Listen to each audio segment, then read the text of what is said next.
Custard పౌడర్తో కూడా cake తయారు చేసుకోవచ్చా? చేసుకోవచ్చండి. చాలా బాగుంటుంది. ఈ కేక్కి బయట బేకరీలో చాలా డిమాండ్ ఉంటుందండి. చాలా టేస్టీగా ఉంటుంది. అలాగే ఎంతో గుల్లగా ఫ్లఫీగా ఉండే ఈ కస్టర్డ్ పౌడర్తో కేక్ని ఏ విధంగా తయారు చేసుకోవాలో చూద్దాము. అది కూడా ఎగ్ లేకుండా, ఓవెన్ లేకుండా, ఎటువంటి ఫుడ్ కలర్స్ కూడా వాడకుండా ఇంట్లో ఉండే వాటితోనే ఈజీగా కేక్ అనేది తయారు చేసుకోవచ్చు. చూడండి ఎంత స్పాంజ్ లాగా ఉందో కదా. మరి ఈ విధంగా ఉండే ఈ కస్టర్డ్ పౌడర్తో కేక్ని ఏ విధంగా తయారు చేసుకోవాలో చూద్దామా. Welcome back to my channel.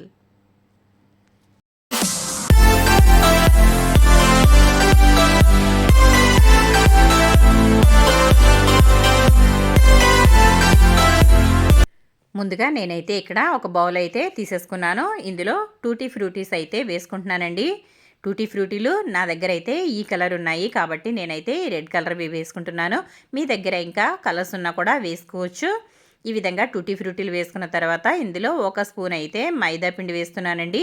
ఈ మైదా పిండితో ఈ టూటీ ఫ్రూటీలని కోట్ చేయడం వల్ల ఇవి మనకి కలర్ అనేది కేక్లోకి దిగిపోకుండా ఉంటుంది. ఇవి విడివిడిగా ఉంటాయండి కాబట్టి ఇలా అయితే దీనిని కోట్ చేసేసుకోవాలి. చూసారు కదా, ఇలా అయితే కలిపేసి ఇవైతే పక్కన పెట్టేసుకుందాము. ఇవైతే ఇప్పుడు పక్కన పెట్టేసుకుని మరొక బౌల్ అయితే తీసేసుకుంటున్నానండి. ఇప్పుడు మనం కేక్ బ్యాటర్ని తయారు చేసుకుందాము. నేనైతే ఈ విధంగా ఒక జల్లెడ అయితే తీసేసుకున్నానండి. ఇలా తీసుకున్న తర్వాత మనం ముందుగా మైదా అయితే తీసుకుందాము. నేను ఇక్కడ కొలతలు చెప్తున్నాను చూడండి ఒకసారి. ఈ గిన్నెతో అయితే నేను మైదా పిండిని తీసుకుని ఈ విధంగా జల్లించుకుంటున్నాను. మనకి మైదా పిండిలో ఏమైనా గడ్డలు అలాంటివి ఉన్నా కూడా ఇలా జల్లించుకోవడం వల్ల పిండి అనేది పొడి పొడిగా అవుతుంది. చూసారు కదా, ఇలా అయితే జల్లించేసుకున్నాను. ఆ తర్వాత ఇందులో కస్టర్డ్ పౌడర్ అయితే వేసుకుందామండి. నేను ఒక పెద్ద బౌల్తో అయితే మైదా తీసుకున్నాను కాబట్టి ఈ బౌల్తో, చిన్న బౌల్తో ఒక 4 స్పూన్ల వరకు కస్టర్డ్ పౌడర్ వేసుకున్నాను. ఆ తర్వాత మిల్క్ పౌడర్ అయితే వేసుకుంటున్నానండి. ఒక ప్యాకెట్ మిల్క్ పౌడర్ అయితే వేసుకుంటున్నాను. మీ దగ్గర విడిగా ఉన్నా కూడా మిల్క్ పౌడర్ అయితే వేసుకోవచ్చు. మిల్క్ పౌడర్ వేసుకోవడం వల్ల కేక్ అనేది చాలా బాగుంటుంది. ఆ తర్వాత నేను ఇక్కడ బేకింగ్ పౌడర్ తీసుకుంటున్నానండి. ఇది ఒక స్పూన్ అయితే వేసుకోవాలి.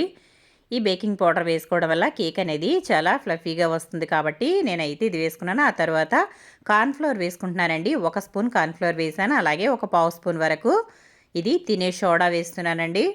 ఇవన్నీ వేసుకున్న తర్వాత ఇలాగైతే జల్లించేసుకుందాము. ఇలా జల్లించుకోవడం వల్ల పిండిలన్నీ కూడా చక్కగా కలుస్తాయి కాబట్టి నేనైతే ఈ విధంగా జల్లించేసుకున్నాను. ఇప్పుడు మనం ఇదంతా కూడా ఈ విధంగా బిస్కర్తో బాగా కలుపుకుందాము. మనకి మైదా పిండి అలాగే కస్టర్డ్ పౌడర్ ఇవన్నీ కూడా బాగా కలిసేలాగా ఇలా అయితే కలిపేసుకోవాలి. చూసారు కదా, మనం ఈ విధంగా జల్లించి తీసుకోవడం వల్ల ఎక్కడ గడ్డలు అనేవి లేకుండా చక్కగా ఉంటుంది. చూడండి, నేనైతే అన్నీ బాగా కలిపేసుకున్నాను. ఇప్పుడు ఇందులో మనం ఆయిల్ అయితే వేసుకుందామండి. నేనైతే ఒక కప్లో 30 వంతు వరకు ఆయిల్ అయితే వేసుకుంటున్నాను. మీ దగ్గర వెన్న కానీ నెయ్యి కానీ ఉన్నా కూడా వేసుకోవచ్చు. ఆ తర్వాత షుగర్ అయితే నేను మైదా ఏ కప్పుతో తీసుకున్నామో అదే కప్పుతో ఒక అరకప్పు అయితే తీసుకున్నానండి. దాంట్లో కూడా కొంచెం అయితే తగ్గించాను. మీకు బాగా తీపి కావాలనుకుంటే కనుక ఎక్కువ వేసుకోవచ్చు. నేను అదే కప్పుతో ఒక కప్పు అయితే పాలు తీసుకున్నాను. ఇవి కొంచెం కొంచెంగా వేసుకుంటూ ఇలా అయితే కలుపుకోవాలి. మనం పంచదార డైరెక్ట్గా వేసేసుకోవచ్చండి. ఇది మనకి కరిగిపోతుంది, ఇబ్బంది ఏం లేదు. మీకు ఒకవేళ కరగదు అనుకుంటే కనుక దీనిని పౌడర్ కూడా చేసి వేసుకోవచ్చు. ఇలా అయితే ఒకసారి బాగా కలుపుకోవాలి. ఇలా మెల్లమెల్లగా కలుపుకుంటూ ఉండాలండి. మనకి పాలు తక్కువైతే కొన్ని కొన్ని వేసుకుంటూ కూడా కలుపుకోవచ్చు. చూసారు కదా, నేను మిగిలిన పాలు కూడా వేసేస్తున్నాను. అంటే మనకి ఒక కప్పు మైదాపిండి తీసుకుంటే ఒక ఫుల్ కప్పు పాలు కూడా అంతే తీసుకోవాలండి. ఇదైతే మనకి పర్ఫెక్ట్గా సరిపోతాయి. మీకు కొంచెం బ్యాటర్ గట్టిగా అనిపిస్తే ఇంకొంచెం పాలు కూడా వేసుకోవచ్చు. ఇలా అయితే వేసేసుకుని బాగా పిండిని ఇలా అయితే కలిపేసుకోవాలండి. చూడండి ఒకసారి ఇక్కడ చూపిస్తున్న విధంగా పిండి అయితే కలుపుకోవాలి. మనం కస్టర్డ్ పౌడర్ వేసాం కాబట్టి ఎటువంటి ఫుడ్ కలర్ కూడా అవసరం లేకుండా చక్కగా ఇలా అయితే మంచి కలర్ అయితే కనిపిస్తుందండి. చూసారు కదా, ఇందులో ఎటువంటి ఫుడ్ కలర్స్ కూడా వేసుకోవాల్సిన అవసరం లేదు. ఆ తర్వాత మనం కోట్ చేసి పెట్టుకున్న టూటీ ఫ్రూటీలు కూడా ఇందులో వేసేసుకోవాలి. ఇవి ఆప్షనల్ అండి. మీ దగ్గర ఉంటే వేసుకోవచ్చు, లేదంటే లేదు. ఈ టూటీ ఫ్రూటీల ప్లేస్లో మీరు డ్రై ఫ్రూట్స్ కూడా వేసుకోవచ్చు అండి. జీడిపప్పు, బాదం, పిస్తా ఏవైనా కూడా వేసుకోవచ్చు. ఇలా అయితే కలిపేసుకున్న తర్వాత ఇప్పుడు మనం గిన్నెలో అయితే వేసేసుకుందాము. నేనైతే ఈ విధంగా ఫ్లాట్గా ఉన్న ఒక బాక్స్ అయితే తీసుకున్నానండి. మీ దగ్గర కేక్ బేక్ చేసుకునే గిన్నె ఉంటే కూడా వాడుకోవచ్చు. నేనైతే ముందు దీనికి ఇక్కడ కొంచెం ఆయిల్ అయితే గ్రీస్ చేస్తున్నాను. ఇప్పుడు ఈ గిన్నెకైతే ఈ విధంగా ఆయిల్ కానీ నెయ్యి కానీ అప్లై చేసుకోవాలి. నేనైతే ఇక్కడ ఆయిల్ అయితే అప్లై చేస్తున్నానండి. ఈ విధంగా ఆయిల్ రాసేసుకున్న తర్వాత దీనిపైన కొంచెం మైదా పిండి అయితే వేసుకోవాలి. ఈ విధంగా మైదా పిండి వేసుకోవడం వల్ల మనకి కేక్ అనేది అతుక్కుపోకుండా చక్కగా వచ్చేస్తుందండి. కాబట్టి ఈ విధంగా ఆయిల్ రాసుకున్న తర్వాత మైదా పిండితో కోట్ చేసుకోవాలి.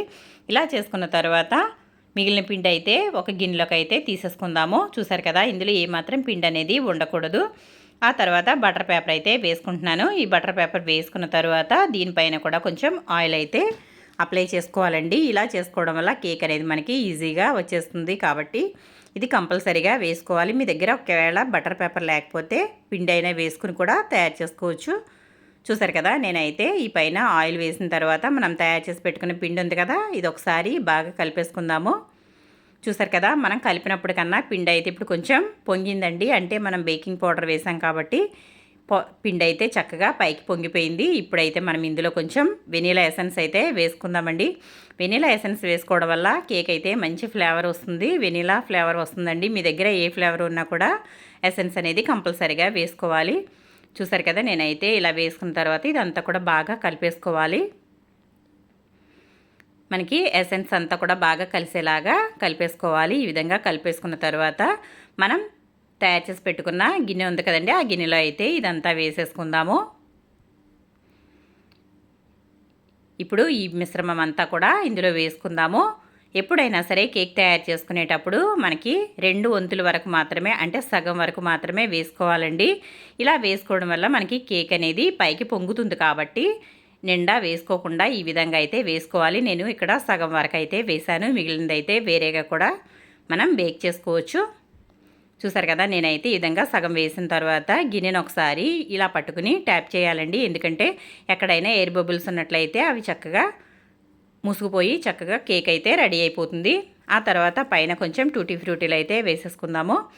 మనకి నచ్చినన్ని అయితే వేసేసుకోవచ్చు. మీకు ఈ ప్లేస్లో డ్రై ఫ్రూట్స్ కూడా వేసుకోవచ్చండి. ఇలా అయితే అన్నీ కూడా వేసేసుకోవాలి.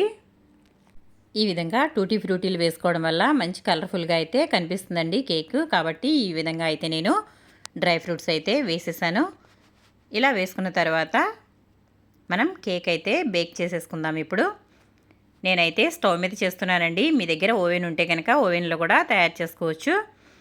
చూడండి, నేనైతే ఇక్కడ మామూలుగా బాండీ అయితే పెట్టేశాను. బాండీ పెట్టిన తర్వాత దీంట్లో అయితే స్టాండ్ అయితే పెట్టాను. ఇందులో ఇంకా ఏమీ వేసుకోక్కర్లేదండి. ఈ విధంగానే ఈజీగా తయారు చేసుకోవచ్చు. ఇప్పుడు మనం పిండి వేసుకున్న గిన్నె అయితే ఇందులో పెట్టేసుకుందాము. చూసారు కదా, ఇప్పుడైతే దీనిపైన అయితే మూత పెట్టేసుకుందామండి. మూత పెట్టుకోవడం వల్ల వేడి అనేది పక్కకి వెళ్లకుండా ఇందులోనే ఉండి కేక్ అయితే మనకి బేక్ అయిపోతుంది. కేక్ మీద ఒక మూత, అలాగే పైన గిన్నె మీద ఒక మూత అయితే పెట్టేసుకుని ఇది ఒక 30 నిమిషాల పాటు అయితే ఉడకనివ్వాలి.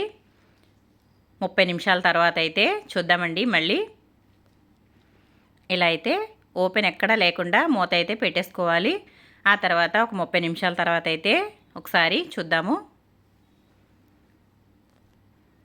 చాలా వేడిగా ఉందండి. ఎందుకంటే ఇది అరగంట పాటు వేడైంది కదా, కాబట్టి చూడండి ఒకసారి మనకి కేక్ అయితే మంచి కలర్ఫుల్గా అయితే వచ్చింది. మనం బ్యాటర్ వేసినప్పుడు సగం వరకు ఉందండి. ఆ తర్వాత మనకి ఫుల్గా అయితే వచ్చేసింది. ఇప్పుడు నేనైతే చాకుతో చెక్ చేస్తున్నాను. టూత్పిక్తో అయినా చెక్ చేసుకోవచ్చండి. మనం చాకుని ఇందులోకి గుచ్చినప్పుడు ఆ తర్వాత బయటికి తీసిన తర్వాత చాకుకి ఏమీ అంటుకోకుండా చాకు ప్లెయిన్గా ఉన్నట్లయితే కేక్ అనేది మనకి రెడీ అయిపోయినట్లే. చూసారు కదా, కేక్ అయితే మనకి రెడీ అయిపోయింది. ఇదైతే ఒక పావు గంట తర్వాత అయితే బయటికి తీయాలండి. వేడైతే పూర్తిగా తగ్గిన తర్వాత మాత్రమే బయటికి తీయాలి. అప్పుడే మనకి పూర్తిగా కేక్ అయితే బేక్ అయిపోతుంది. ఇప్పుడు నేనైతే ఒక ప్లేట్లోకి అయితే ఈ విధంగా షిఫ్ట్ చేసేస్తున్నాను. చూడండి, మనకి స్టీల్ గిన్నెలో పెట్టాం కదా, వట్టి గిన్నెలో పెట్టడం వల్ల మన కేక్ అయితే ఈ విధంగా తయారైంది. మనం పైన బటర్ పేపర్ అతికించడం వల్ల ఇదైతే ఈ విధంగా కలర్ అయితే మారిపోయింది. ఇలా వేయకుండా ఉంటే కనుక మన కేక్ అయితే పూర్తిగా మాడిపోయేది. కాబట్టి ఇలాగైతే బటర్ పేపర్ కంపల్సరీగా వేసుకోవాలి. ఇదంతా కూడా తీసేసిన తర్వాత కేక్ అయితే మనం వెనక్కి తిప్పుకుందామండి. చూసారు కదా, మంచి కలర్ అయితే వచ్చేసింది. మనం వేసిన టూటీ ఫ్రూటీలు కూడా అవి లోపలికి అయితే వెళ్ళిపోయాయి. మనకి కేక్ అయితే చక్కగా పొంగింది కాబట్టి మంచి కలర్ అలాగే టెక్స్చర్తో చాలా బాగా వచ్చిందండి. మీరు కూడా తప్పకుండా ట్రై చేయండి ఫ్రెండ్స్. ఇది కస్టర్డ్ పౌడర్తో కేక్ అయితే చాలా టేస్టీగా ఉంటుంది, చాలా బాగుంటుంది. బేకరీకి ఏమాత్రం తీసిపోకుండా చాలా టేస్టీగా ఉండే కస్టర్డ్ పౌడర్తో కేక్ అయితే రెడీ అయిపోయింది. ఇప్పుడైతే కట్ చేసేద్దాము.